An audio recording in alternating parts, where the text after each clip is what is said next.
Grabing hangin. Talagang papagpagin niya talaga yung mga puno. Tsaka to. Oh.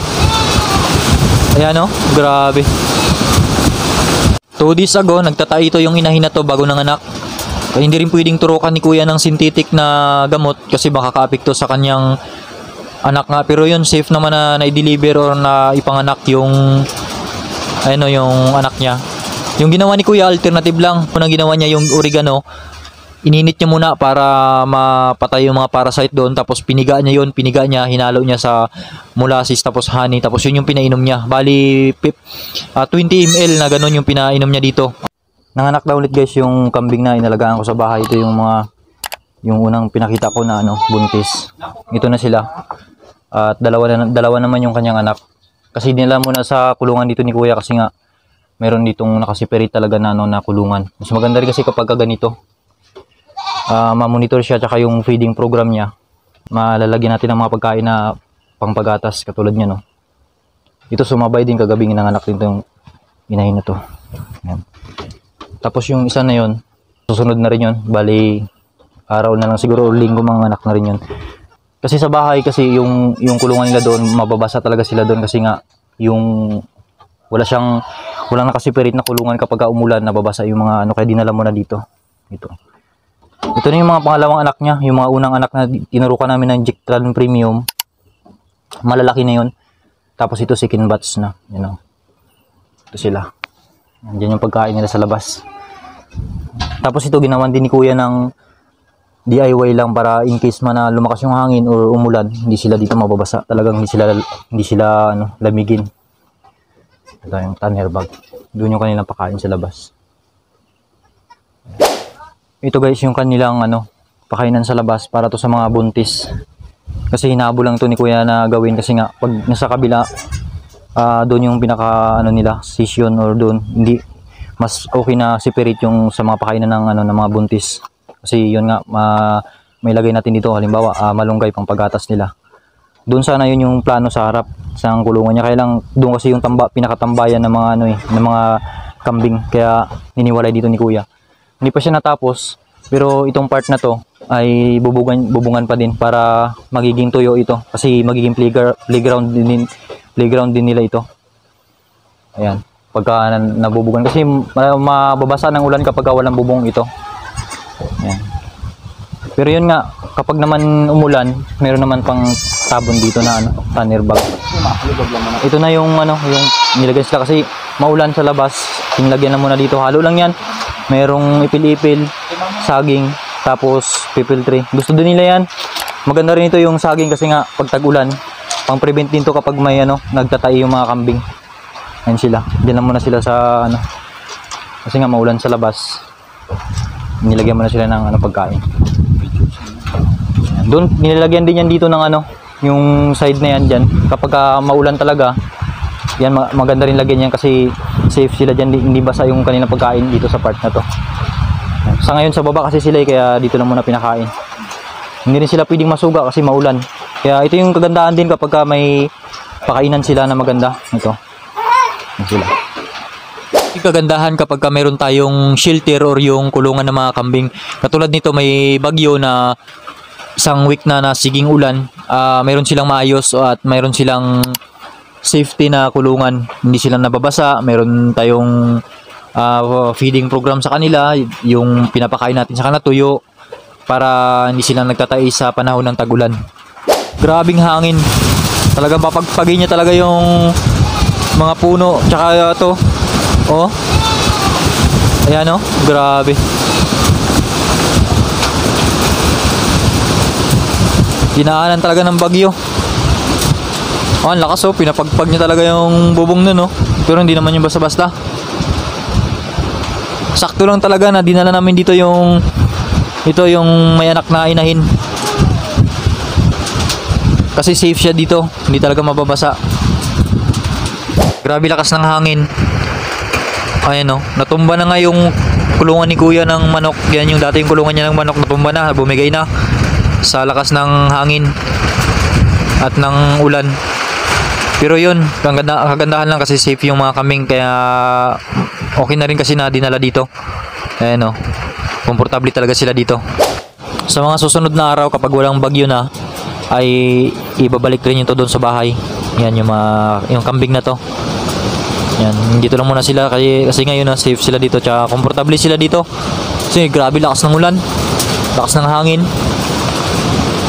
Yan, talagang pinapagpag talaga yung labas no. Lakas ng hangin 2 days ago, nagtatai ito yung inahin na to bago nanganak. Kaya hindi rin pwedeng turukan ni kuya ng synthetic na gamot kasi baka kaapekto sa kanyang anak nga. Pero yun, safe naman na i-deliver or na ipanganak yung yung anak niya. Yung ginawa ni kuya, alternative lang yung kanyang ginamot para mawala yung kanyang tay-tay. Ngayon malinis na, wala na, hindi makita naman na wala nang tay na basa or yung nagda-diarrhea siya. Yung ginawa ni kuya ay i-share ko na rin dito na yun nga, yung oregano. Organic lang yun, oregano yung pinatake niya dito, tapos Vita Plus, tapos honey. Yun lang yung ginawa niya. Unang-unang ginawa niya yung oregano, ininit niya muna para mapatay yung mga parasite doon, tapos piniga niya, hinalo niya sa molasses, tapos honey, tapos yun yung pinainom niya. Bali 20 ml na ganun yung pinainom niya dito. At yun nga, effective kasi nawala yung kanyang tay-tay. At yun, yung oras lang, kaninang umaga yata ito, ngayong araw lang din, umaga pinanganak ito yung yung anak niya na yan, newborn, at na-deliver ng safe. Ayun yung alternative na ginagawa ni kuya. Siguro kung gusto niyo gagawan ko ng tutorial yung ganong alternative na pamamaraan, mag-comment lang kayo guys, gagawan ko yun. I-separate ko yun para maipakita ko sa inyo ng maayos. Sa ngayon, sinabi ko lang yung mga alternative na ginagawa ni kuya. Ngayon, napaka-effective talaga. Subok na subok yun ni kuya, yung ganong effective. Oregano, tapos Vita Plus, tapos honey. Yun yung ipapainom natin. Isang araw lang, effective, mawawala yung tay-tay niya. At ayun nga, yung nawala na yung tay-tay niya, nanganak na rin safe na napanganak yung masigla naman guys. Yan, ayun, mga ilang araw, susunod na rin yun. Ito yung disadvantage ng yung sahig ng kambing kapag sinsin, tsaka yung malalayo yung agwat. Kasi nga yung sinsin, katulad dito kay kuya, sinsin ito. Kasi maganda yung advantage nito kapag may mga anak yung kambing, katulad niyan yung sinipirit dyan sa may kulungan, hindi safe siya, hindi malulusot yung paa kaya sinsin. Ang disadvantage lang nito kasi nga mahirap lang siya linisin, like ngayon, kasi hindi basa-basa mahulog yung tae. Pero pag tag-init naman, na bilog-bilog yung mga tae ng kambing, madali lang naman linisin. Ngayon lang talaga yung medyo medyo mahirap lang linisin. Pero yun nga, madali lang naman talaga kapag tutukan lang natin yan, malinis naman to ngayon. Ayun yung advantage kapag ganito yung kulungan ng kambing. Sa bahay kasi yun, medyo may agwat-agwat kasi pag natay sila doon, lusot agad sa baba. Kunting walis ko na lang, malinis na. Yun yung lang doon, yung disadvantage lang nun. Yun nga, hindi pwede doon yung inahin na may anak kasi mababali yung paa nila kapag nalusot. Hindi katulad nito na sinsin yung dito ni kuya, yung sahig. Isa rin sa dapat natin i-consider, lalo na kapag tag-ulan, yung kulungan nila dapat malinis, walang tae. Hindi talaga maiiwasan yan lalo na kung tag-ulan, kasi dito talaga sila nag-stay sa taas or sa kulungan nila. Pero doon naman yung sa baba, safe naman sila doon kasi malawak naman ito. Yan, hindi naman sila nababasa doon. Nililinis to ni kuya palagi. Para yun nga, pagka pumasok sila dito mamayang gabi, dito sila matutulog, malinis na yung part na to. Isa rin sa tip na sasabihin ko or i-share ko sa inyo, yun nga, hindi maiwasan na kapag tag-ulan, yung kanilang tae ay basa. Pero normal naman yun, lalo na kapag tuloy-tuloy talaga yung ulan, may time talaga na yung may papakain natin sa kanila basa. Pero wag nating sanayin yung ganong feeding program sa kanila, kasi yung tendency nun ay magtatai talaga sila, or doon papasok yung magkakaroon sila ng bulate dahil yung pagkain nila basa. Medyo tumila na yung ulan, mahangin lang pero wala na ding ulan, uuwi na rin siguro ako. Yun nga, sa video ito pinakita ko lang sa inyo kasi dinala ko dito yung kambing, dinala namin dito yung kambing na nanganak sa bahay, na para dito safe siya dito kasi tag-ulan, may bagyo, wala pa yata nakalabas, may susunod na naman.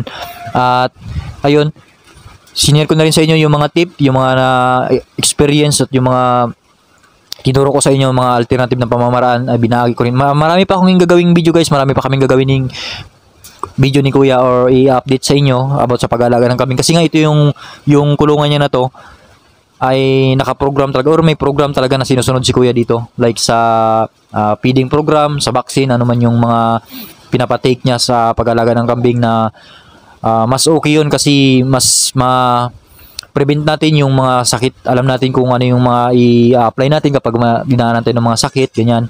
Tapos, mas maganda rin yun na may program tayong sinusunod. At ayun, abangan nyo lang yung mga susunod kong update sa pag-alaga ng kambing. Kasi hindi lang naman hanggang dito yan. Marami pa akong i-share sa inyo.